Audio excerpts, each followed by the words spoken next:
అపోస్తలుడైన పౌలు కొరింథీయులకు రాసిన రెండో పత్రిక. అపోస్తలుడైన పౌలు కొరింథీయులకు రాసిన రెండో పత్రిక 5వ అధ్యాయం కొన్ని వచనాలు మనం చదువుకుందాం. మొదటి నుంచి కొన్ని వచనాలు మనం చదువుకుందాం. 161 పేజీ నెంబరు, కొత్త నిబంధన గ్రంథం.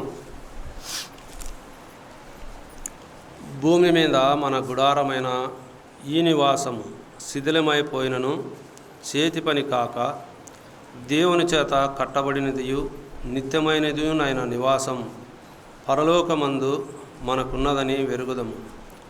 మనము దిగంబరులము కాక వస్త్రము ధరించుకుని వారముగా కనబడుదుము.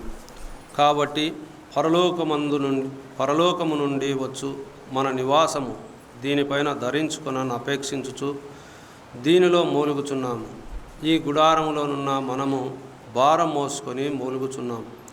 ఇది తీసివేయవలనని కాదు గాని మర్త్యమైనది జీవము చేత మృంగివేయబడినట్లు ఆ నివాసమును దీనిపైన ధరించుకున కోరుచున్నాము. దీని నిమిత్తము మనల్ని సిద్ధపరిచిన వాడు దేవుడే, మరియు ఆయన తన ఆత్మ అను సంచరకరువును మనకు అనుగ్రహించెను. వేలిచూపు వలన కాక విశ్వాసం వలనే నడుచుకొనుచున్నాము. గనుక ఈ దేహములో నివసించుచున్నంతకాలము ప్రభువునకు దూరముగా ఉన్నామని ఎరిగి ఉండియు ఎల్లప్పుడూ ధైర్యము గలవారమై ఉన్నాము. ఇట్లు ధైర్యము కలిగి ఈ దేహమును విడిచిపెట్టి ప్రభువునొద్ద నివసించుటకు ఇష్టపడుచున్నాము. కావున దేహమందున్నను దేహమును విడిచినను ఆయనకిష్టులమై ఉండవలెనని మిగుల ఆపేక్షించుచున్నాము. ఎందుకనగా తాను జరిగించిన క్రియల చొప్పున అవి మంచివైనను సరే చెడ్డవైనను సరే దేహముతో జరిగించిన వాటి ఫలమును ప్రతి వాడును పొందినట్లు మనమందరమును క్రీస్తు న్యాయపీఠం ఎదుట ప్రత్యక్షము కావలేను. దేవుడు చదివిన లేఖనాలు మనందరి వినికిడిలో ఆశీర్వదించి పంచిపెట్టునుగాక. ప్రభునందు ప్రియులారా, మనం చదువుకున్న ఈ లేఖనాల్లో అపోస్తలుడైన పౌలు మాట్లాడుతున్న మాటలు మనం చదువుకున్నాం. ఇందులో 4వ అధ్యాయం 16-18 వచనాల్లో ఉన్న భావం అక్కడ ఏమై ఉన్నదంటే, బాహ్య పురుషుడు కృషించుచున్నను ఆంతర్య పురుషుడు దినదినము నూతనపరచబడుచున్నాడు. దృశ్యమైన వాటిని చూడక అదృశ్యమైన వాటినే నిదానించి చూచుచున్నాడు. అలాగే క్షణమాత్రముండు మా చులకని శ్రమ కొరకు అంతకంతకు ఎక్కువగా నిత్యమైన మహిమాభారమును కలుగు చేయుచున్నది. ఎలైనగా దృశ్యమైనవి అనిత్యములు, అదృశ్యమైనవి నిత్యములు. కనపడేటివన్నీ ఒకానొక దినములో ఇవన్నీ కనపడకుండా వెళ్ళిపోతాయి. ఎవరన్నా ఇది నమ్ముతారా? కనపడేటివి ఏవైనా సరే, సూర్యుడు, చంద్రుడు, భూమి, ఆకాశం, నక్షత్రాలు, పంచభూతాలు అన్నీ ఒకానొక దినములో లయమైపోతాయి. ఆ మాట పేతురు భక్తుడు 2వ పేతురు రాసిన పత్రికలో 3వ అధ్యాయంలో అక్కడ రాయించాడు. ఒక్కటి కూడా ఉండవు, మిద్దెలు ఉండవు, మేడలు ఉండవు, ఆకాశం ఉండదు, భూమి ఉండదు, సూర్యుడు ఉండదు, నక్షత్రములు ఉండవు, పంచభూతాలు ఉండవు, ఏవి కూడా ఉండవు. అన్నీ ఒక క్షణములో లయమైపోతాయి.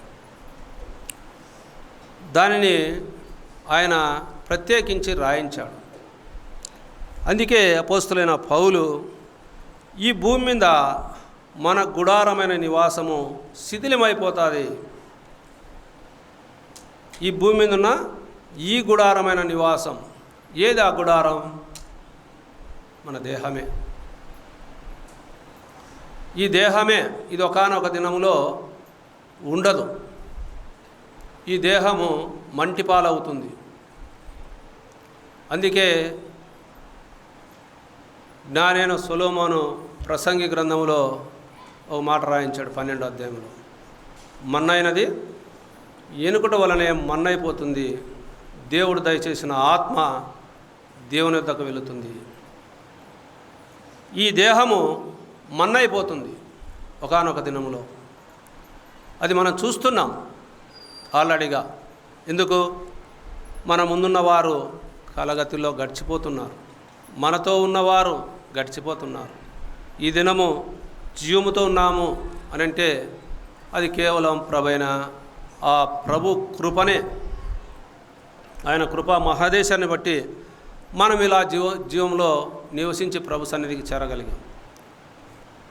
ఎంతోమంది బ్రతకాలని ఆలోచన చేస్తారు, కానీ సావాలనే ఆలోచన ఎవరికి రాదు. ఎవరికన్నా వస్తుందా? ఒక్కరికి మాత్రం వచ్చింది బైబిల్ గ్రంథంలో. ఎవరికి? అపోస్తులైన పౌలుకే. నేను బ్రతుకుడు క్రీస్తే, సావైతే నాకు లాభం అంటాడు. ఒక అపోస్తులైన పౌలు మాత్రమే ఈ లోకములో బ్రతికితే క్రీస్తు కొరకు బ్రతుకుతా, నీ సావైతే నాకు లాభం ఉంది. ఏ లాభం ఉంది అక్కడ? పరలోక లాభం ఉంది. నిత్యత్వంలో ఆయనతో జీవకిరీటాన్ని నేను పొందుకునే లాభము నాకుంది.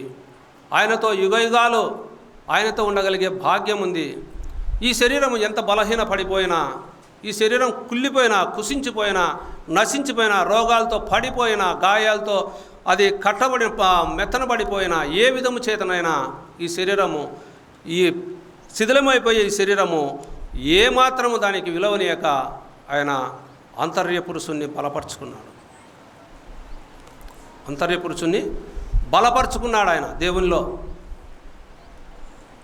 అంతర్య పురుషుని బలపరుచుకొని, నేను ఒకానొక దినము ఆ ప్రభుతో ఉంటాను, ఈ లోకంలో నివసిస్తే ఆయనే, అయితే ఈ లోకము వదిలితే ప్రభుతో ఉంటాను ఆ నిరీక్షణతో అపోస్తులైన పౌలు ఆయన పిలువుకు తగినట్లు జీవితాన్ని జీవించే ఆయన రాయగలిగాడు. అందుకే భూమి మీద మన గుడారమైన ఈ నివాసం శిథిలమైపోయినను చేతి పని కాక దేవుని చేత కట్టబడినది నిత్యమైనది నాయన నివాసము పరలోకముందు మనకున్నదని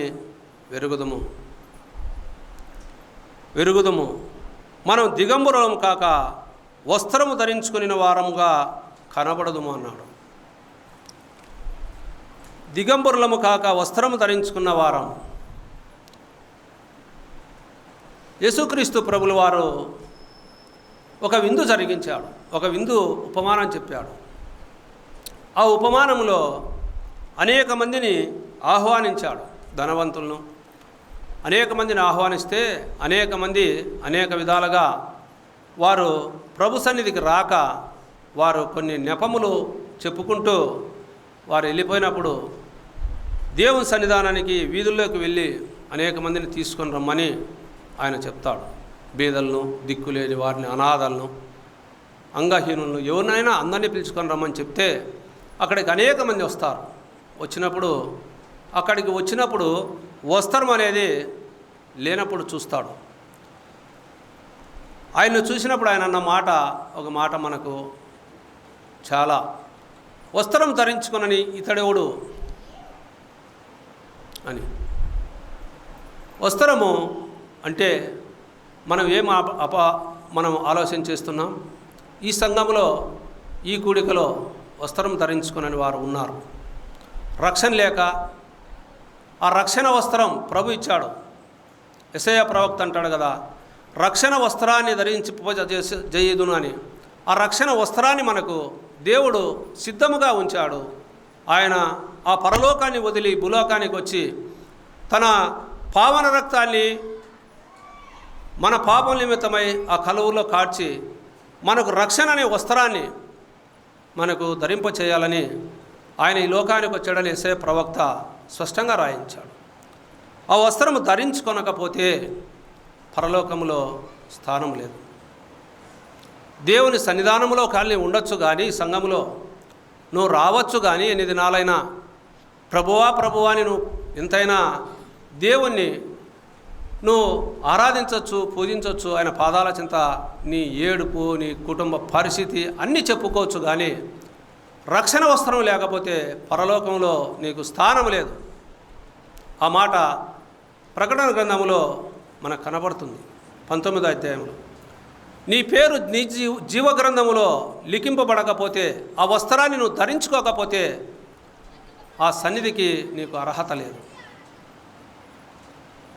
ఆ పరలోక భాగ్యానికి అర్హత లేదు. చేతి పని కాక దేవుని చేత కట్టబడినది అది. దానికోసం అబ్రహాం ఏం చేశాడు? ఎదురు చూశాడు. హెబ్రీయులకు రాసిన పత్రిక 11వ అధ్యాయంలో మనకు కనపడుతుంది. చేతి పని కాక దేవుని చేత కట్టబడినదని అక్కడ మనకు చూస్తే హెబ్రీయులకు రాసిన పత్రికలో మనకు ఆ మాట స్పష్టంగా కనపడుతుంది. చూడండి, 10వ వచనంలో దేవుడు దేనికి శిల్పియు, 11వ అధ్యాయం 10వ వచనం, దేవుడు దేనికి శిల్పియు నిర్మాణకుడై ఉన్నాడో ఆ పునాదులు గల ఆ పట్టణం కొరకు అబ్రహాము ఎదురు చూస్తున్నాడు. అబ్రహాం ఏం చేశాడంటే, విశ్వాసులకు తండ్రిగా ఉన్న ఆయన, దేవుని మొట్టమొదటిగా నమ్మి విశ్వసించిన ఆయన, ఆ పునాదులు గల ఆ పట్టణం కొరకు ఆయన ఏం చేస్తున్నాడు? ఎదురు చూచాడు. దేవుడు దేనికి శిల్పి నిర్మాణకుడైనాడో దానిని పొందాలని, దానిలో నివాసం ఉండాలని, దానిలో ఆయనతో పాటు ఉండాలని అబ్రహాము ఆశించాడు. ఆశించి ఆయన అబ్రహాము దేవుని కొరకు ఆయన పిలుపు మేరకు ఆయన ఎమ్మడించిన వాడుగా మనం చూస్తాం. ఆ పరలోకము నుంచి మనకు ఏముంది చూడండి, అక్కడ 2వ వచనంలోనే మనం చూస్తే, పరలోకం నుండి వచ్చు మన నివాసము దీనిపైన ధరించుకుని అపేక్షించు దీనిలో మూలుగుచున్నాము అన్నాడు. పరలోకం నుంచి ఈ భూలోకానికి ఎవరు వస్తున్నారు? ఆయన రాజ్యాన్ని ఎవరు తీస్తున్నారు? మన ప్రభైన యేసుక్రీస్తుల వారు. ఆయన మనకు ఒక మాట కొరింథీయులకు రాసిన తెస్సలోనికి రాసిన పత్రికలు మనం చూడండి, మనకు ఆ మాట కనబడుతుంది. తెస్సలోనికి రాసిన మొదటి పత్రిక 4వ అధ్యాయంలో మనం చదువుకుందాం. 13వ వచనం నుంచి మనకి మాటలు మనకు అవసరము. సహోదరులారా, నిరీక్షణ లేని ఇతరులే మీరు దుఃఖపడకుండా నిమిత్తము నిద్రించుచున్న వారిని గూర్చి మీకు తెలియకుండాట మాకు ఇష్టము లేదు. యేసు మృతి పొంది తిరిగి లేచనని మనము నమ్మిన ఎడల అదే ప్రకారము యేసునందు నిద్రించే వారిని దేవుడు ఆయనతో కూడా వెంట పెట్టుకొని వచ్చును.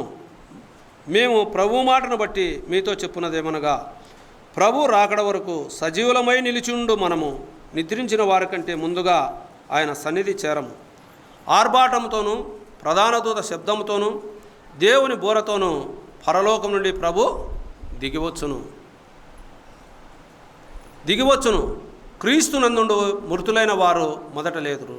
ఆ మీదట సజీవులమై నిలుచుండు మనము వారితో కూడా ఏకముగా ప్రభువుని ఎదుర్కొన్నట్టుకు ఆకాశమండలమునకు మేఘాల మీద కొనిపోబడదు. కాగా మనము సదాకాలం ప్రభుతో కూడా ఉందుము. కాబట్టి మీరు ఈ మాటల చేత ఒకరినొకరు ఆదరించుకొనుడి. ఆ ప్రభుతో, ఆ ఆకాశ మేఘారుడై ప్రభు వస్తున్నప్పుడు ఈ శిథిలమైపోయే దేహాన్ని ఆయన తిరిగి మహిమగల దేహంగా ఆయన పిలుచుకోబోతున్నాడు. ప్రభునందు ఉండి మృతులైన వారు మొదటగా ఆయన లేపుకొని ఆయన వెంట పెట్టుకొని వస్తున్నాడు. ఆయన వెంట పెట్టుకొని ఆ మేఘారుడై ఎవరైతే ప్రభునందుండి ఇంతవరకు మరణించారో, ఒకవేళ నేడే ఆయన ఈ లోకానికి రాగలిగితే, ఆయన ఈ లోకంలో ఆ మేఘారుడై వస్తున్నప్పుడు ఆ కడబోర శబ్దంతో రెప్పపాటులో ఆయన వస్తున్నప్పుడు ఆ ప్రభు ఆ మేఘారుడై వస్తుండగా ఆ మృతులైన వారందరినీ వెంట పెట్టుకొని ఆయన వస్తున్నాడు. ఆ తర్వాత భూమి మీద ఈ దేహంతో ఉన్న మనం కూడా మహిమ దేహాలు ధరించుకుంటాం. ఈ దేహం వదిలిపెట్టేస్తాం. ఈ దేహం ఉండదు, కనపరాదు ఈ దేహం. మహిమ దేహమే కనపడుతుంది. వారు ఎలా మహిమలో ఉన్నారో ఆ మరణించిన వారు, మనం కూడా అలాగే మహిమలో వెళ్ళిపోతాం. ప్రభునందు ఈ లోకములో దైవవాక్యమని దేవుని మాటల వైపు మనస్సు పెట్టగా, ఈ లోకంలో ఇంకా విగ్రహాల వైపే వాళ్ళు చూస్తూ అనేక విధాలుగా జీవిస్తున్న వారి జీవితం ఎలా ఉంటుందంటే, వారి దేహాలు కనపడతాయి, వారి మధ్యలో మనం ఉన్నవారం ఎగిరిపోతాం, కనపడం వారి మధ్యలోనే. ఈ కూడికలో కూడా ఎవరమైనా రక్షించబడక, ఆయన ఇచ్చిన రక్షణ వస్త్రాన్ని ధరించుకొనక, ఆయన జీవగ్రంథంలో పేరు లేక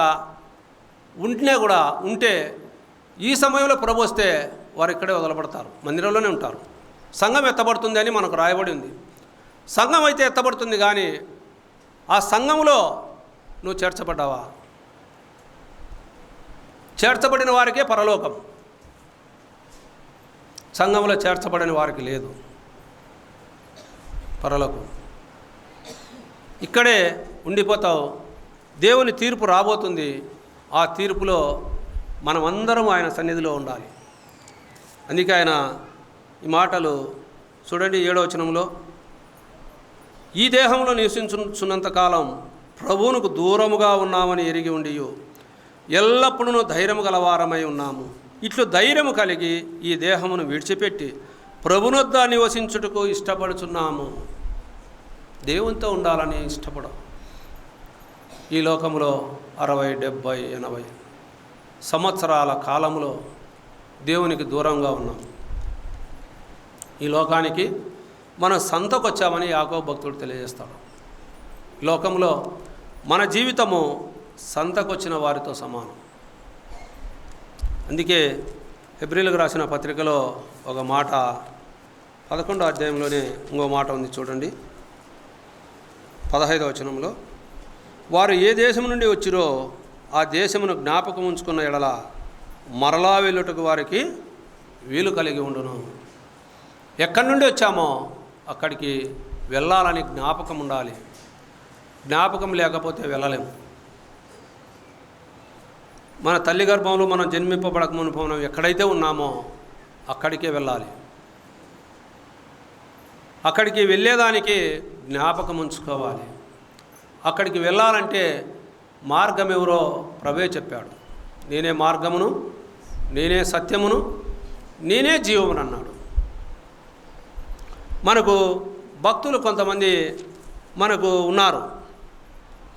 చూస్తే భక్తులు, యోబు భక్తుని గురించి మనం ఆలోచన చేస్తే యోబు గ్రంథంలో ఆయన ఒక మాట అంటాడు. 19వ అధ్యాయంలో చూడండి, యోబు గ్రంథం 19వ అధ్యాయంలో 434 పేజీ నెంబరు 25వ వచనం మనం చదువుకుందాం. అయితే నా విమోచకుడు సజీవుడనియు తరువాత ఆయన భూమి మీద నిలుచుననియు నేను ఎరుగుదును. ఇలాగు నా చర్మము చీకిపోయిన తర్వాత శరీరముతో నేను దేవుని చూచెదను. నా మటుకు నేనే చూచెదను, మరి ఎవరునూ కాదు, నేనే కన్నులారా ఆయనను చూచెదను అన్నాడు.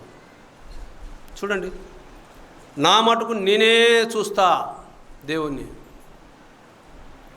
యోబు యొక్క విశ్వాసం చూడండి. ఆ యోబు ఆ సాతాను చేత శోధింపబడి దేవునికి సాతానుకు జరిగిన మధ్య ఆ సంభాషణలో యోబు కుటుంబం చుట్టూ, యోబు చుట్టూ, కలిగిన వాడి చుట్టూ కంచె వేసిన ప్రభు ఆ కంచె తొలగించగా యోబును ఎంతో ఇబ్బందికరంలోనికి తీసుకొని వచ్చినట్టుగా సాతానుడు మనం చూస్తాం. అపవాది ఆయన కుటుంబంలో అందరూ చనిపోతారు, ఆస్తి పోతుంది, సమస్తం పోతాయి. ఆఖరికి ఆయన దేహమంతా కూడా చర్మము అంతా సీకిపోయి ఆయన ఎంతో బాధతో చిల్లపెంకు తీసుకొని బూడిదలో కూర్చున్నట్లుగా, ఆయన బరుక్కుంటున్నట్లుగా, ఆయన భార్య కూడా ఆయన దూషించినట్లుగా మనం ఎన్నోసార్లు వాక్యంలో విన్నాం. అయితే ఆయన యొక్క విశ్వాసం చూడండి. నా విమోచకుడు సజీవుడు, ఆయన్ను నేను ఆయన భూమి మీద నిలుచుననియు నేను ఎరుగుదును. ఆ ప్రభు ఈ భూమి మీదకి రానై ఉన్నాడు. 1000 ఏళ్ల పరిపాలనలో నివసిస్తున్న ఆయన చేస్తున్న రాజ్య పరిపాలన గురించి యోబు ఎంతో నమ్మకంగా, విశ్వాసంతో యోబు మాట్లాడినట్లు మనం చూస్తాం. ఆయన నేను భూమి మీద చూస్తా, ఒక విశ్వాసం చూడండి. అదృశ్యమైనది అది, దృశ్యమైనది కాదు, కనబడేది కాదు, అదృశ్యమైనది, అది కనబరానేది. దాని కొరకు ఆయన ఎంత నిరీక్షణ కలిగి ఉన్నాడో చూడండి. ఈ చర్మము చీకిపోయిన శరీరముతో నేను దేవుని చూస్తా, శరీరముతో నేను దేవుని చూస్తా, నేనే చూస్తా. ఎందుకన్నాడు ఆ మాట? నా మటుకు నేనే చూచెదను, మరి ఎవరును కాదు, నేనే కన్నులారా ఆయన్ను చూస్తాను అన్నాడు. ఆ సమయంలో అక్కడ 3 స్నేహితులు ఉన్నారు. ఆయన భార్య ఉంది. అక్కడ సంభాషణ జరుగుతూ ఉంది. నా మటుకు నేనే చూస్తా అంటే అక్కడ వారికి అర్థం కాలేదు. సంఘంలో కూడా పరలోకం అంటే చాలామందికి అర్థం కాలేదు.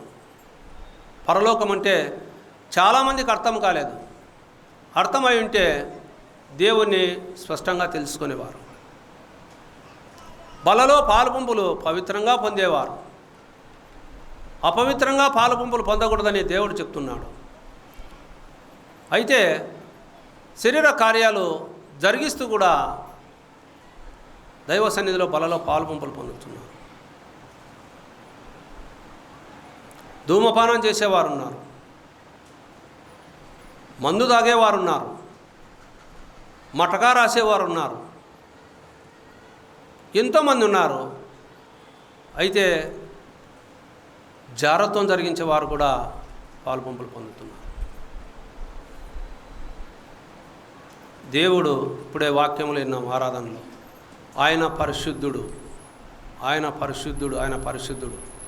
ఆయన పరిశుద్ధతకు అంతు లేదు, అంతే లేదు, చెప్పేకే లేదు. అటువంటి పరిశుద్ధిని కలిగిన మనం ఆయన సన్నిధానంలో ఎలా బలలో పాలుపంపులు పొందుతున్నాం?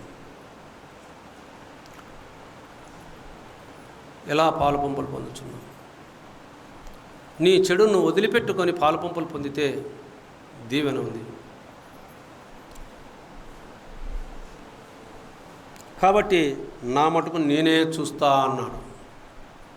ప్రభుని ఎరిగిన వారు ఆ విశ్వాసంతో జీవిస్తారు. ఆ విశ్వాసంలో, నిరీక్షణలో ప్రభుని ఎరిగిన వారు ఉంటారు. ఎందుకు ఆయన ఆ మాట అన్నాడంటే, యెషయా ప్రవక్త చూడండి, యెషయా గ్రంథంలో ఒక మాట రాయబడింది. 26వ అధ్యాయంలో 19వ వచనం మనం చదువుకుందాం. మృతులైన నీ వారు బ్రతుకుదురు, నా వారి శవములు సజీవములగును, మంటిలో పడి ఉన్నరారా మేలుకొని ఉత్సహించుడి. నీ మంచు ప్రకాశమానమైన మంచు భూమి తనలోనే ప్రేతలను సజీవులుగా చేయును. చూడండి పిల్లరా, మృతులైన వారు బ్రతుకుతారు. యోబుకు ఆ నిరీక్షణ ఉంది, నేను బ్రతుకుతా, నా దేవుని చూస్తా, నేను చూస్తా. నా వారి శవములు సజీవములగును అన్నాడు. సృష్టికర్తన దేవుడు ఈ దేహంతో మనము నివసించినంత కాలము ప్రభుని అంటుకట్టుబడి ఉండాలనేదే ఆయన ఒక ఆశ, ప్రభుతో ఉండాలనేదే ఆయన ఒక ఆపేక్ష దేవునికి. అరే, నా పిల్లలు నా రెక్కల కింద నివసించాలి, నా సన్నిధిలో ఉండాలనేదే ఒక ఆపేక్ష. అందుకే నా వారి శవములు సజీవులమగును, మంటిలో పడి ఉన్న వారలారా మేల్కొని ఉత్సహించుడి. నీ మంచు ప్రకాశమానమైన మంచు భూమి తనలోని ప్రేతలను సజీవులుగా లేపును అని ఇక్కడ రాయబడింది. ప్రియులారా, దేవుడు లేపగలిగేవాడు, మృతులను సైతం సజీవులుగా లేపినవాడు. ఆయన శరీరధారిగా ఉన్నప్పుడే ఆయన లేపాడు. ఆయన ఈ లోకంలో 12 ఏళ్ల అమ్మాయిని లేపినవాడు, 18 ఏళ్ల యవనస్తుని లేపినవాడు, లాజర్ను 4 దినాల సమాధిలో ఉన్న లాజర్ను లేపినవాడు. ఆయన మరణించిన తర్వాత ఆయన శిశువుల ద్వారా లేపబడినవారు. చూడండి, ఆయన లేపుతాడు. ఒక నిరీక్షణ, మృతులైన నా వారు బ్రతుకుతారు. అందుకే ఆయన నేనే చూస్తా అన్నాడు. చూడండి ప్రియులరా, 1 కొరింథీ పత్రికలో కూడా ఒక మాట మనకు కనపడుతుంది. 1 కొరింథీ పత్రిక 13వ అధ్యాయంలో అక్కడ ప్రేమ గురించి అపోస్తలుడైన పౌలు రాస్తూ 12వ వచనంలో ఒక మాట ఉంది చూడండి. ఇప్పుడు అద్దములో చూసినట్లు సూచనగా చూచున్నాము, అప్పుడు ముఖాముఖిగా చూతుము, ఇప్పుడు కొంతమటికే ఎరిగి ఉన్నాము, అప్పుడు నేను పూర్తిగా ఎరుగబడిన ప్రకారము పూర్తిగా ఎరుగుదును. ఇప్పుడు ఈ వాక్యంలో ప్రభువును చూసుకుంటున్నాం. ఇదే మాట మనకు 1 యోహాను పత్రికలు కూడా మనకి ఇదే మాట రాయబడింది చూడండి. 1 యోహాను పత్రిక 3వ అధ్యాయంలో మనకి మాట మళ్ళా కనపడుతుంది. 2వ వచనంలో, ప్రియులారా, ఇప్పుడు మనం దేవుని పిల్లలమై ఉన్నాము, మనం ఇక ఏమవుదుమో అది ఇంకా ప్రత్యక్షపరచబడలేదు, కానీ ఆయన ప్రత్యక్షమైనప్పుడు ఆయన ఉన్నట్టుగానే ఆయనను చూతుము, గనుక ఆయనను పోలి ఉందమని ఎరుగుదుము. ప్రభు మరణించాడు, తిరిగి లేచాడు. ఆయన నమ్మిన పిల్లలు కూడా మరణించిన తర్వాత తిరిగి లేస్తారు. ఆ మాట మనకు రోమాపత్రికలో 6వ అధ్యాయంలో రాయబడింది. ప్రభు ఎలా లేచాడో అలాగే మరణించిన మనం కూడా లేస్తాం. ప్రభు 3వ దినములు లేచాడు, అయితే మనము ఆయన రాకడలో లేస్తాం. ఆయన మేఘారూఢుడై వస్తాడు. వచ్చినప్పుడు ఆయన రాకడలో మృతులైన వారందరినీ వెంట పెట్టుకొని వస్తాడు. ఇంకా మనం సజీవంగా జీవించాలని ఆలోచన చేస్తున్నామా? ఆ సజీవంగా జీవించకుండా ఈ లోకపు వాటిలో మునిగిపోయి, అదే ఈ దేహములో మునిగిపోయి, ఈ నివాసమైన ఈ గుడారం, శిథిలమైపోయే గుడారంలో ఇంకా ఎన్నాళ్ళు మనం ప్రభువును దుఃఖపరుస్తాం? దేవునికి లోబడకుండా, దేవుని అంగీకరించకుండా ఇంకా ఎన్నాళ్ళు మనం గుడారంలో ఉంటాం. కీర్తనాకారుడు కూడా ఒక మాట రాయించాడు చూడండి. కీర్తనలు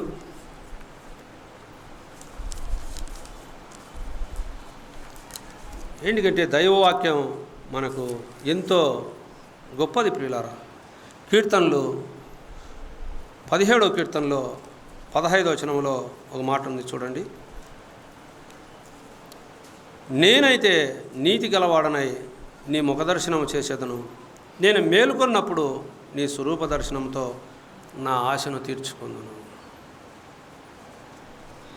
చూడండి ప్రియులారా, నేనైతే నీతి గలవాడనై నీ ముఖదర్శనము చేసేదను, నేను మేలుకొన్నప్పుడు నీ స్వరూప దర్శనంతో నా ఆశను తీర్చుకుందును.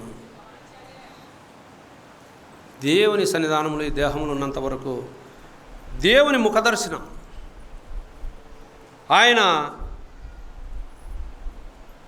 నిద్రపోయిన తర్వాత అంటే మరణించిన తర్వాత ఆయన మేల్కొన్నప్పుడు ఆయన స్వరూప దర్శనాన్ని చూసి నా ఆశను తీర్చుకుంటా అంటాడు. ఇప్పుడైతే నీతి గలవాడనై ఆయన వాక్యంలో ఆయన ముఖదర్శనాన్ని చూస్తున్నాడు. ఆయన మరణించి తిరిగి లేచిన తర్వాత ఆయన మాట్లాడుతున్న మాట, నేను మేల్కొన్నప్పుడు నీ స్వరూప దర్శనంతో నా ఆశను తీర్చుకుంటా. ఆశ ఉందా? ఆసక్తి ఉందా? నీతి గలవానిగా ఆయన ముఖదర్శనం చేస్తున్నామా ప్రభు సన్నిధిలో? అనీతిమంతులమైన మనను నీతిమంతులుగా చేశాడు. అనీతిమంతులమైన మన కొరకు ఆయన నీతిమంతుడైన యేసు ప్రభు మరణించి సమాధి చేయబడి ఆయన తిరుగా లేచాడు. మనల్ని అనీతిమంతులమైన మనల్ని నీతిమంతులుగా చేయటమే. రోమాపత్రిక 4:25. ఒకప్పుడు అనీతిమంతులము, ఇప్పుడు నీతిమంతులం అయిపోయాం. ఒకప్పుడు దేవుని వెరగని వారము, ఇప్పుడు దేవుని వెరిగిన వారం అయిపోయాం. ఒకప్పుడు దేవునికి దూరస్థులము, ఇప్పుడు దేవునికి సమీపస్థులము. ఆత్మరక్షణ పొందిన మనం, రక్షణ వస్త్రాన్ని ధరించుకున్న మనం విశ్వాసంతో ఉన్నామా? అక్కడే చూడండి 16వ అధ్యాయంలో 16వ కీర్తనలో ఇంకొక మాట ఉంది 9వ వచనంలో, అందువలన నా హృదయం సంతోషించుచున్నది, నా ఆత్మ హర్షించుచున్నది, నా శరీరం కూడా సురక్షితముగా నివసించుచున్నది. దేవుని యందు ఆనందం, సంతోషం, ఉల్లాసం రక్షణ పొందిన బిడ్డకు ఉండాల్సిందే. అదే ఈ లోకంలో మోడీ గారు ఉన్నారు, ప్రధానమంత్రి గారు.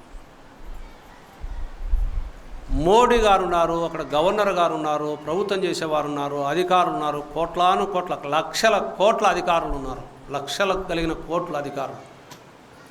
ఎవరు? అంబానీ గారు, వారి అన్నదమ్ములు, ఎంతోమంది ఉన్నారు, కోట్లకు అధిపతులు, ప్రపంచానికే లక్షాధికారులు.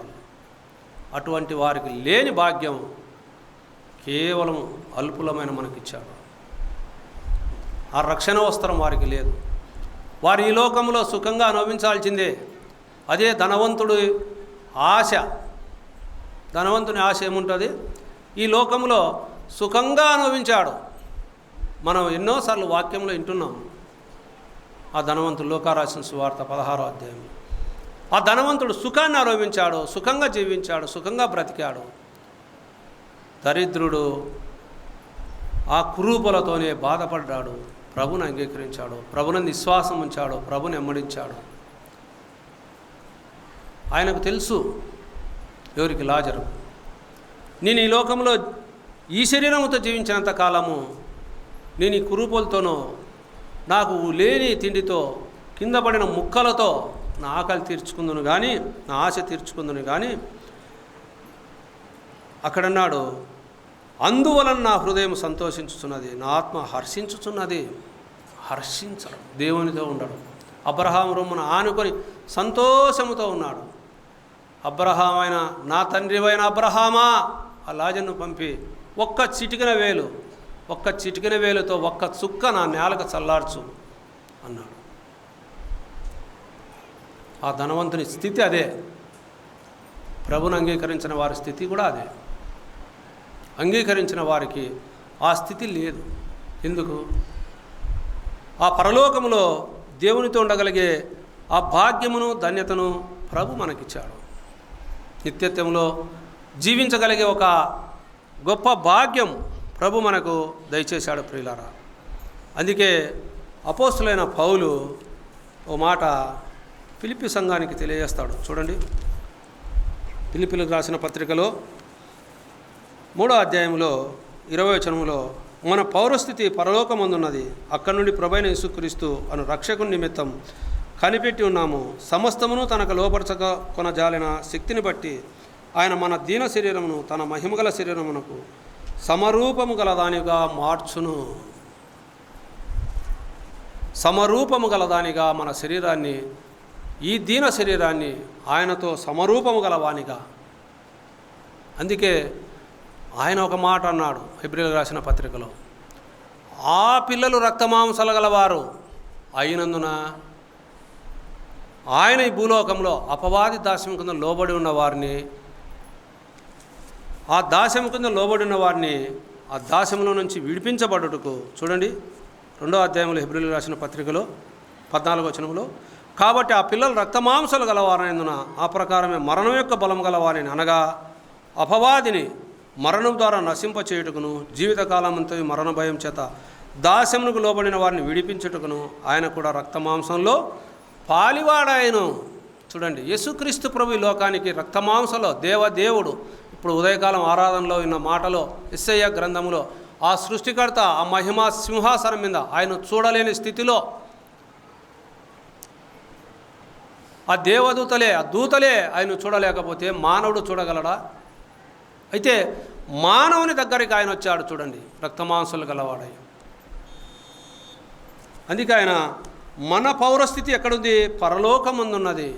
అక్కడ నుండి ప్రభువైన యేసుక్రీస్తు అను రక్షకుని నిమిత్తం మనం కనిపెట్టుకుని ఉన్నాము అన్నాడు.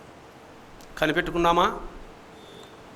ఎంతమంది కనిపెట్టుకున్నాం? చూడండి, సంఘంలో కనిపెట్టుకునే ఉండేవారు ఎంతమంది ఉన్నారు? వార కార్యక్రమాల్లో ఎంతమంది కనిపెడుతున్నారు? ఆదివారం కూడికలు ఎంతమంది కనిపెడుతున్నారు? ప్రత్యేకమైన కూడికల్లో ఎంతమంది కనిపెట్టుకుంటున్నారు?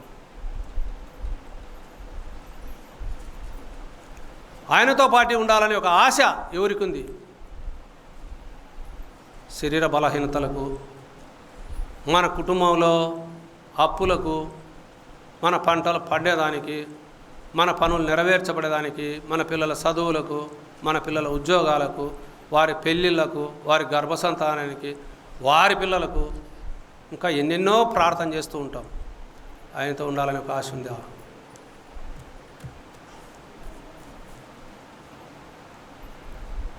సమస్తమును తనకు లోపరుచుకొని చాలిన శక్తిని బట్టి ఆయన మన దీన శరీరము తన మహిమగల శరీరమునకు సమరూపం గలవానిగా చేస్తాడు. ఆయన ఈ లోకంలో మనతో ఉన్నాడు. ఈ లోకం వదిలితే మనం ఆయనతో ఉంటాం. ఆయనతో పాటు ఆయన ఎలా కనపడుతున్నాడు మనం అలాగే ఉంటాం. అందుకే ఉదయకాలం ఆరాధనలో ఒక మాట విన్నాం. ఎఫెసీయులకు రాసిన పత్రిక 2వ అధ్యాయంలో 7వ వచనం, ఆ క్రీస్తు ప్రభు మనల్ని క్రీస్తు యేసు ప్రభులో బ్రతికించుకొని ఆయన ఎందుకు కూర్చుండబెట్టుకున్నాడు అని. ఆయన ఎందుకు కూర్చుండుట, ఆయన ఎందుకు స్థిరంగా ఉండుట, ఆయనతో ఉండుట, ఆయన యొద్ద ఉండుట. ఎంతమందికి ఈ భాగ్యం కలుగుతుందో కానీ మనలో భాగ్యం కలిగిన వారు ధన్యులు. ఎంతమంది కలుగుతుందో. అందుకే అపోస్తలుడైన పౌలు, నేను మంచి పోరాటం పోరాడాను, నా పరువు కడముట్టించాను, నా కొరకు జీవకిరీటం ఉంది. అంతేకాదు ఆ ప్రత్యక్షతను ఆపేక్షించు వారందరికీ కూడా ఆ జీవకిరీటము సిద్ధపరిచి ఉంచాడు దేవుడు.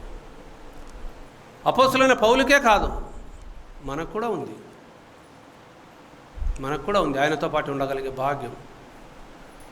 అయితే ఆయనతో ఉండేవారము ఎంతమంది ఉంటామో మనమే పరీక్షించుకోవాలి. అందుకే అన్నాడు కదా, ఓ మాట ఉంది, ఆ మాట మతికొస్తుంది, చూద్దాం ఏడుందో.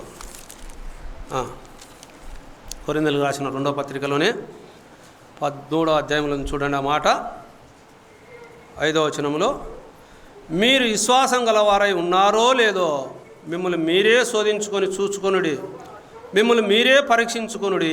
మీరు భ్రష్టులు కాని ఎడల యేసుక్రీస్తు మీలో ఉన్నాడని మిమ్మల్ని గూర్చి మీరే వెరుగరా.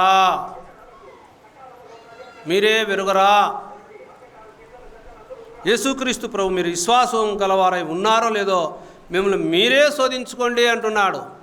అందుకే ఆయన సొలొమోను జ్ఞాని ఆ మాట అన్నది, హృదయ ఆలోచనలు మనిషిని వశంలో ఉంచాను అన్నాడు.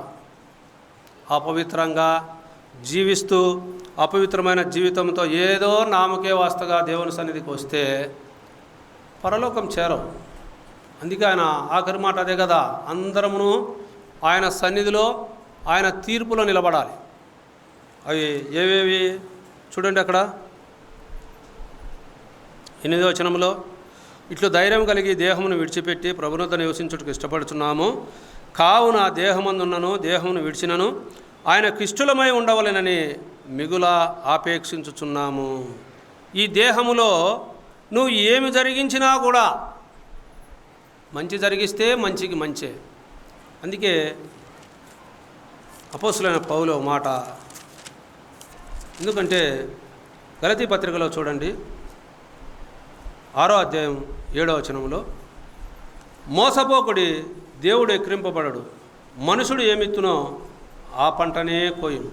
ఏలైనగా తన శరీరేచ్ఛలను బట్టి ఇత్తువాడు తన శరీరము నుండి క్షయమను పంట కోయును, ఆత్మను బట్టి ఇత్తువాడు ఆత్మ నుండి నిత్య జీవమును పంట కోయును. దేవుడు ఎక్కిరింపబడడు. ఇక్కడికి వస్తున్న వారిలో జాగ్రత్త పడాలి. నువ్వు దేహంలో ఉన్నావు, ఈ శిథిలమైపోయే గుడారం ఇది.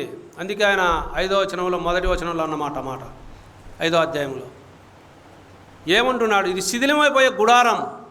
ఈ గుడారంలో, అందుకే అక్కడ గుడారం అంటే మనకు అర్థం కాదని తిరిగి ఆ 8, 9 వచనాలకు వచ్చేలకు ఈ దేహం అన్నాడు. దేహం అన్నాడు. చూడండి అపోస్తలుడైన పౌలు, ఈ దేహంలో నువ్వు దేహంతో జరిగించిన ప్రతి కార్యానికి, మోసం చేసావా, దొంగతనం చేసావా, జారత్వం చేస్తున్నావా, తాగుతున్నావా, ధూమపానం చేస్తున్నావా, మటక రాస్తున్నావా, ఏం చూస్తున్నావు నువ్వు? ఆయన చూడడని అనుకుంటున్నారు. అందుకే ఆయన ఈ లోకంలో ఉన్నప్పుడు యోహాను భక్తుడు స్పష్టంగా రాయించాడు ఆ మాట, ఏ మనుషుని గురించి కూడా ఆయనకు చెప్పని అవసరం లేదు.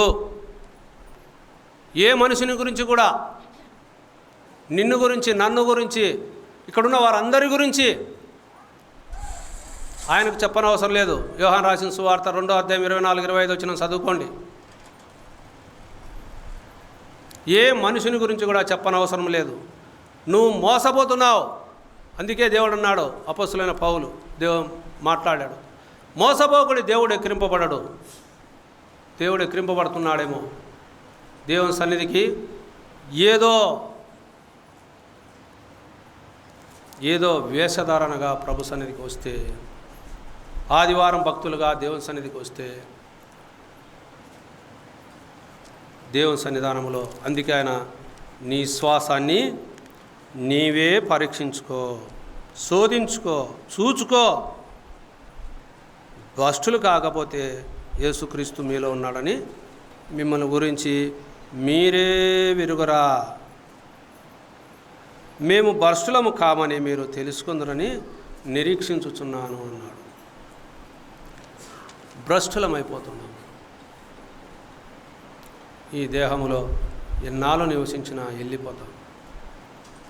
ఆనాడు నిర్గమకాండంలో ఒక మాట ఉంది మనకు, సీనాయి కొండ మీదికి 19వ అధ్యాయంలో మనకు నిర్గమకాండం 19వ అధ్యాయంలో మాట మనకు కనపడుతుంది. చూద్దాం. చూసి ఇదినా 10 నిమిషాలు ఎక్కువ అవుతుంది, ఏమనుకోవద్దు ఎవరు కూడా. 19వ అధ్యాయంలో 12, 13 వచనాలు, 16వ వచనం మనం చదువుదాం. నీవు చుట్టూ ప్రజలకు మేరను ఏర్పరచి, మీరు ఈ పర్వతము ఎక్కవద్దు, దాని అంచును ముట్టవద్దు, భద్రము సుమి. ఈ పర్వతము ముట్టు ప్రతి వానికి మరణశిక్ష తప్పక విధింపబడవలెను.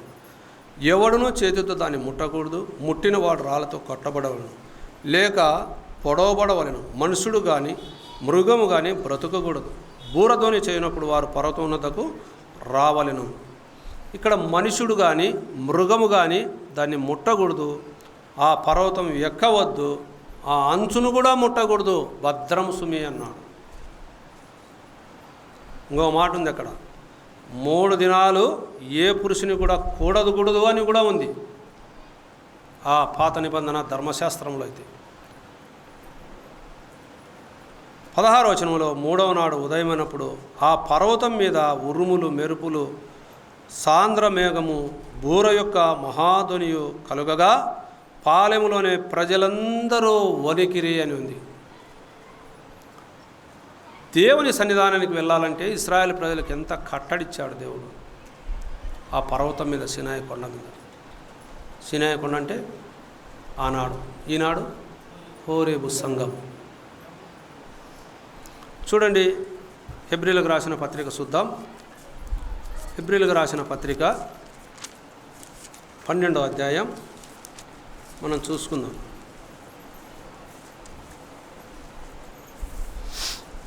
12వ అధ్యాయం 17వ వచనం నుంచి చదువుతున్నాను. ఏశావు ఆ తర్వాత ఆశీర్వాదం పొందగోరి కన్నీళ్లు విడుచుచు దానికోసం శ్రద్ధతో వెతికినను మారు మనసు పొందని అవకాశం దొరకక విసర్జింపబడినని విరుగుదుము. అక్కడ ఒక పూటి కొరకని పై వచనంలో రాయబడింది. ఏశావు గురించి మనకు తెలుసు. అయితే 18వ వచనం నుంచి మనం చదువుకుంటే, సృశించి తెలుసుకొనదగినట్టు మండుచున్నట్టు కొండకును, అగ్నికిని, కారు మేఘమునకును, గాఢాంధకారమునకును, తుఫానుకును, బూరధ్వనికిని, మాటల ధ్వనికిని మీరు వచ్చి ఉండలేదు. ఒక జంతువైనను ఆ కొండను తాకినెడల రాళ్లతో కొట్టబడవలెనని ఆజ్ఞాపించిన మాటకు వారు తాళలేక ఆ ధ్వని వినినవారు మరి ఏ మాటయు తమతో చెప్పవలదని బతిమాలు కొనిరి. మరియు ఆ దర్శనమెంతో భయంకరముగా ఉన్నందున మోసే నేను మిక్కిలి భయపడి వణకుచున్నాను అనెను.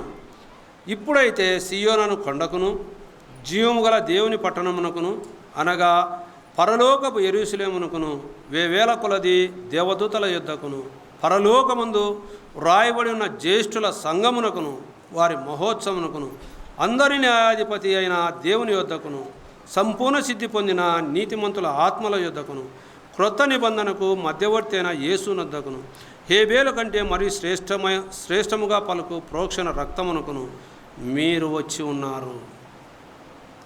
అప్పుడు పాత నిబంధన గ్రంథములో ఆనాడు ఇశ్రాయేలు ప్రజలకు ఇచ్చిన ఆ మాటలు వారినైతే ఆ కాలంలో అంత కండిషన్గా మృగము కూడా ఆ కొండను తాకకూడదని ఆయన అన్నప్పుడు మోసే కూడా వణికాడంట. అక్కడ ప్రజలు భయపడ్డారు ఆ కొండ తాకాలన్నా. అయితే అప్పటి కాలంలో వాళ్ళు ఆ విధంగా ఉన్నారు. ఇప్పటి కాలం కృపాకాలంలో మనల్ని ఎక్కడికి పిలిపించాడు దేవుడు? వారిని సీనాయి కొండ, ఆనాడు సీనాయి కొండకు వారిని నడిపించాడు. ఆ మండుచున్న ఆ అగ్ని పర్వతం, ఆ యేసుక్రీస్తు ప్రభు అక్కడ దిగినప్పుడు ఆ మండుచున్న అగ్ని పర్వతానికి వారిని నడిపించాడు. ఆ మండుచున్నప్పుడు వారికి భయం కలిగింది. మనం కూడా ఒక పెద్ద అగ్ని కలుగుతూ ఉంటే, ఒక అగ్ని మంటలేస్తుంటే ఆనుకొని పోలేం. ఆనాడు ఇశ్రాయేల్ ప్రజలే కాదు, ఈనాడు కూడా మనం పోలేం. అయితే మనల్ని ఎక్కడికి పిలిచాడు? కొత్త నిబంధనకు మధ్యవర్తి అయిన యేసునొద్దకు. కొత్త నిబంధనకు మధ్యవర్తి, పాపముల చేత సచ్చిపడి ఉన్న వారికి మధ్యవర్తిగా యేసుక్రీస్తు ప్రభు ఈ లోకానికి వచ్చాడు. అదే తిమోతి పత్రిక 2వ అధ్యాయంలో 5-6 వచనాల్లో ఉన్న మాట. అక్కడ ఆయన మధ్యవర్తిగా మన శిక్షను భరించాడు. అందరూ అంతటా మారుమనసు పొందాలని ఆయన ఆపేక్షిస్తున్నాడు. అందరూ అంతటా మారుమనసు పొందాలి. ఆనాడు వారు ఆ కొండ తాకితేనే సంపబడాలి, రాళ్లతో కొట్టి సంపాలి. ఏశావు ఒక పూట కూటి కొరకే ఆయన దేహాన్ని, ఆయనకున్న ఆ విశ్వాసాన్ని కోల్పోయినప్పుడు ఆయన బ్రతిమలాడి వేడ్చాడు, దేవా నాకు ఒక దీవెనైనా లేదా, ఒక్క దీవెనైనా నాకు లేదా. కోల్పోయాడు ఏశావు. ఒక దీవెనైనా నాకు లేదయ్యా. తండ్రిని బ్రతిమాలుతున్నాడు, ఒక్క దీవెన నాకు సాలయ్యా, ఒక్క దీవెన నాకు చాలంటున్నాడు. ఆదికాండంలో చదువుకోండి ఇంటికి వెళ్ళి. కన్నీరు విడిచాడు, మొర్రపెట్టాడు. అయితే ఆయన మారు మనసు పొందని అవకాశము దొరకక విసర్జింపబడెను. ఇంకా మారు మనసు మనలో లేదా? ఏశావు మనకన్నా గొప్ప భక్తుడు, తండ్రిని సంతోషపరిచేవాడు. మాంసం తీసుకొని వస్తే ఏశావే తీసుకొని రావాలి. తండ్రిని గణపరిచేవాడు, తండ్రికి ఇష్టమైన మాంసాన్ని పెట్టినవాడు. ఏశావు అంటే ఏదో మనం శాపగ్రస్తుడు, ఒక పూట కూటి కొరకని మాట్లాడుకుంటాం. కానీ అయితే ఆయనలో తండ్రికి లోబడగలిగిన వాడు. చూడండి, తండ్రి నువ్వు ఏటకు వెళ్ళాలంటే వెళ్ళాడు. యాకోబు మోసకరంగా వచ్చి దీవెనలన్నీ పొందుకున్నాడు. దేవుని సన్నిధిలో మోసకరంగా దీవెనలు పొందాలని ఆలోచన చేస్తే పొందలేవు.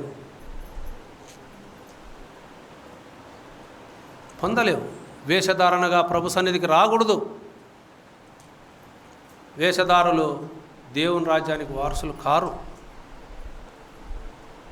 దేవుని సన్నిధానంలో మనం ఎక్కడికి చేరి వచ్చామో, ఏ స్థితిలో నుంచి ఎక్కడికి వచ్చామో, ఏ స్థితిలో పడి ఉన్న మనల్ని దేవుడు ఎక్కడికి తీసుకొని వచ్చాడో అది మనం గ్రహించుకోవాలి. ఆయనైతే ఏమి ఇష్టపడుతున్నాడు చూడండి. మన ప్రభు యోహాను రాసిన సువార్తలో ఆయన ఏమి ఇష్టపడుతున్నాడు, మనల్ని ఏ స్థితిలో ఉంచాలనుకుంటున్నాడో చూడండి. యోహాను రాసిన సువార్త 17వ అధ్యాయంలో 24వ వచనం చదువుకుందాం. తండ్రి, నేను ఎక్కడ ఉందునో అక్కడ నీవు నాకు అనుగ్రహించిన వారును నాతో కూడా ఉండవలెననియు, నీవు నాకు అనుగ్రహించిన నా మహిమను వారు చూడవలెననియు కోరుచున్నాను. ఎక్కడ ఉండాలని మనం అనుకుంటున్నాడు మన తండ్రి, మన ప్రభు, ప్రాణమిచ్చిన ప్రభు. మనం ఎక్కడ ఉండాలని ఆయన కోరుకుంటున్నాడు, మనం ఎక్కడ ఉండాలని మనం కోరుకుంటున్నాం. ఆయనతో ఉండాలని ఆయన యొద్ద ఉండాలని, తండ్రి నేను ఎక్కడ ఉందునో అక్కడ నీవు నాకు అనుగ్రహించిన వారును నాతో కూడా ఉండవలెననియు, నీవు నాకు అనుగ్రహించిన నా మహిమను వారు చూడవలెననియు కోరుచున్నాను. ఆయన కోరుచున్నాడు మనం ఆయనతో ఉండాలని. అక్కడ ఉంటే మనకేముంది మనం ఆలోచన చేస్తే ప్రకటన గ్రంథం చదువుకుంటే మనకు స్పష్టంగా ఉంది. ఈ మాటలన్నిటికీ అర్థం రాసుకోండి, ఇంటికి వెళ్ళినాం కాబట్టి మళ్ళీ చదువుకుందరు. ప్రకటన గ్రంథం 7వ అధ్యాయంలో చూడండి, అక్కడ ఒక మాట.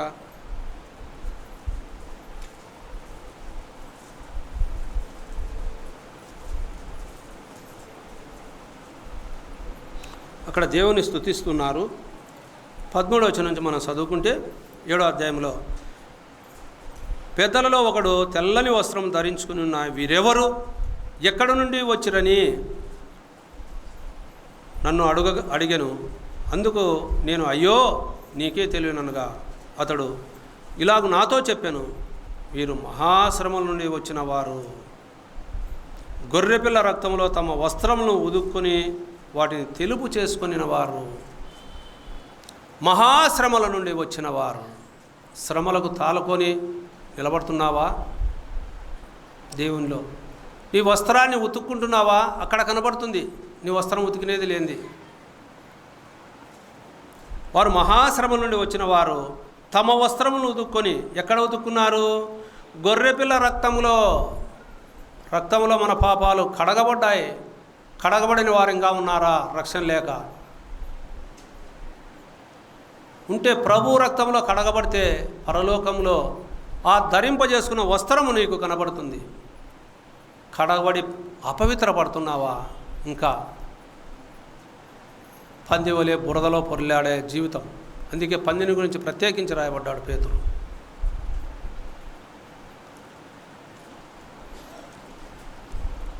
అటువంటి జీవితంలో నువ్వు జీవిస్తే పరలోకంలో నీ వస్త్రం మురికిగా కనపడుతుందా, తెల్లగా కనపడుతుందా? చూడండి, తెలుపు చేసుకుని అందువలన వారు దేవుని సింహాసనం ఎదుట ఉండి రాత్రింబగళ్ళు ఆయన ఆలయములో ఆయనను సేవించుచున్నారు. సింహాసనాసీనుడైన వాడు తానే తన గుడారం వారి మీద కప్పును. వారికి ఇక మీదట ఆకలైనను దాహమైనను ఉండదు. సూర్యుని ఎండ అయినను ఏ వడగాలి అయినను వారికి తగలదు. ఏలయనగా సింహాసనం మధ్యమందుండు గొర్రెపిల్ల వారికి కాపరి అయి జీవజలముల బుగ్గల యొద్దకు వారిని నడిపించును. దేవుడే వారి కన్నుల నుండి ప్రతి బాష్పబిందును తుడిచివేయును అన్నాడు. తుడిచివేయును. అక్కడ ఏమీ లేదు, ఆకలి లేదు. అదే మాట ఇక్కడున్న మాట 21వ అధ్యాయంలో అక్కడ రాయించాడు. చూడండి, 21వ అధ్యాయంలో చూస్తే మొదటి వచనం నుంచి కొన్ని వచనాలు చదువుదాం. అంతటి నేను కొత్త ఆకాశమును కొత్త భూమిని సూచితిని. మొదటి ఆకాశమును మొదటి భూమియు గతించిపోయాను, సముద్రమును ఇక లేదు. మరియు నేను నూతనమైన యెరూషలేమును ఆ పరిశుద్ధ పట్టణము తన భర్త కొరకు అలంకరింపబడిన పెళ్లి కుమార్తె వలె సిద్ధపడి పరలోకమందున్న దేవుని యొద్ద నుండి దిగివచ్చుట చూచితిని. సిద్ధపడిన కన్యక గురించి మనం చూస్తున్నాం. చూడండి, ఆయన నిన్ను నన్ను ప్రదానము చేసుకున్నాడని కొరింథీయులకు రాసిన పత్రికలో రాయబడి ఉంది. కన్యకగా ప్రదానం చేసుకున్నాడు. మనం పవిత్రంగా ఉండాలని. కన్యక పవిత్రం. అందుకే రిబ్కా గురించి రాయించాడు. ఆమె కన్యక, ఆమె పవిత్రురాలు అని. సంఘానికి సూచనగా. చూడండి ప్రియులారా, అందుకే అక్కడ పెళ్లి కుమార్తె వలె సిద్ధపడి పరలోకముందున్న దేవుని యొద్ద నుండి దిగివచ్చుట చూచితినప్పుడు ఇదిగో దేవుని నివాసము మనుషులతో కూడా ఉన్నది. ఆయన వారితో కాపురముండును, వారు ఆయన ప్రజలే ఉందురు. దేవుడు తానే వారి దేవుడైండి వారికి తోడై ఉండును.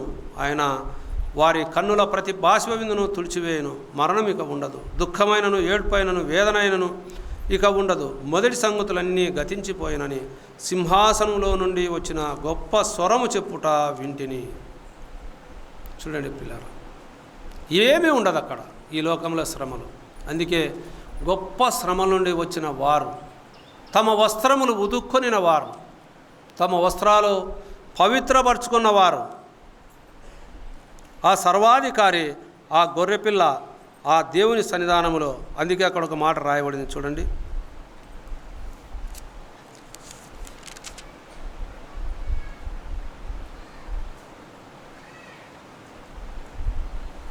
పంతొమ్మిదో అధ్యాయంలో 8వ వచనంలో, మరియు ఆమె ధరించుకున్నట్టుకు ప్రకాశములను నిర్మలునైన సన్నపు నార బట్టలు ఆమెకు ఇవ్వబడెను.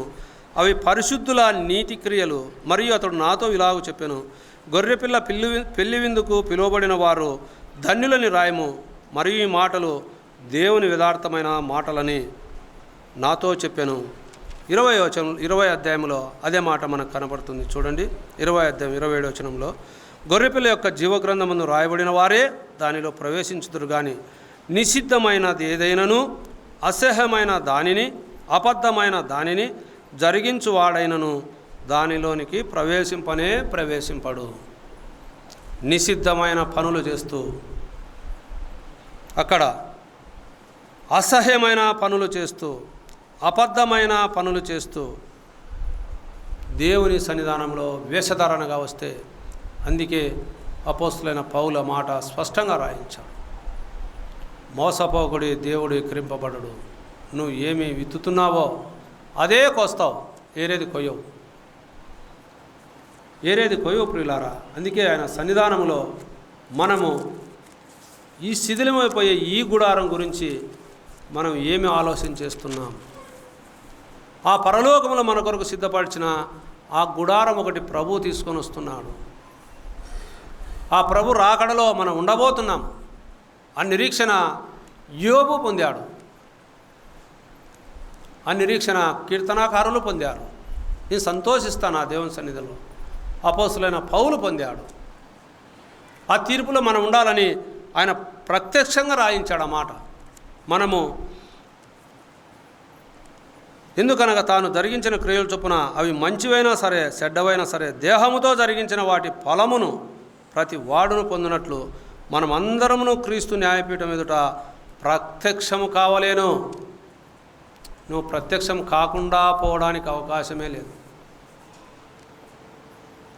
ప్రభువుని నమ్మితే దేవుని సన్నిధానంలో ఆ తీర్పులో నీ భక్తికి తగిన జీతం.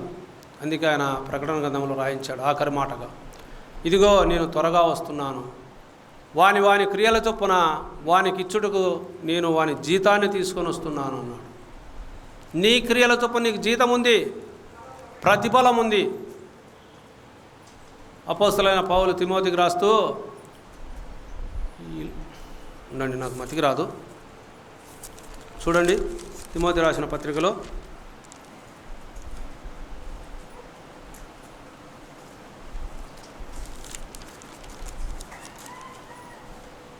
4వ అధ్యాయంలో 7వ వచనం చూడండి. అపవిత్రమైన ముసలమ్మ ముచ్చటలను విసర్జించి దైవభక్తి విషయంలో నీకు నీవే సాధకం చేసుకునుము. శరీర సంబంధమైన సాధకము కొంచెం మటుకే ప్రయోజనకరము, కానీ దైవభక్తి ఇప్పటి జీవం విషయంలోనూ రాబో జీవం విషయంలోనూ వాగ్దానముతో కూడినదైనందున అది అన్ని విషయంలో ప్రయోజనకరమగును.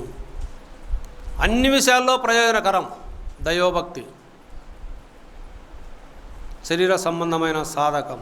అందుకే ఆయన ముసలమ్మ ముచ్చట్లను విసర్జించండి అంటున్నాడు. ముసలమ్మ ముచ్చట్లు ఎట్లుంటాయి? అదక్క ఇదక్క అని మంచి మంచి మాటలు చెప్పినట్టే ఉంటారు, కొంపలు ముంచినట్టే ఉంటారు, కుటుంబాలను నాశనం చేసేవారు ఉన్నారు మంచి మాటలతో.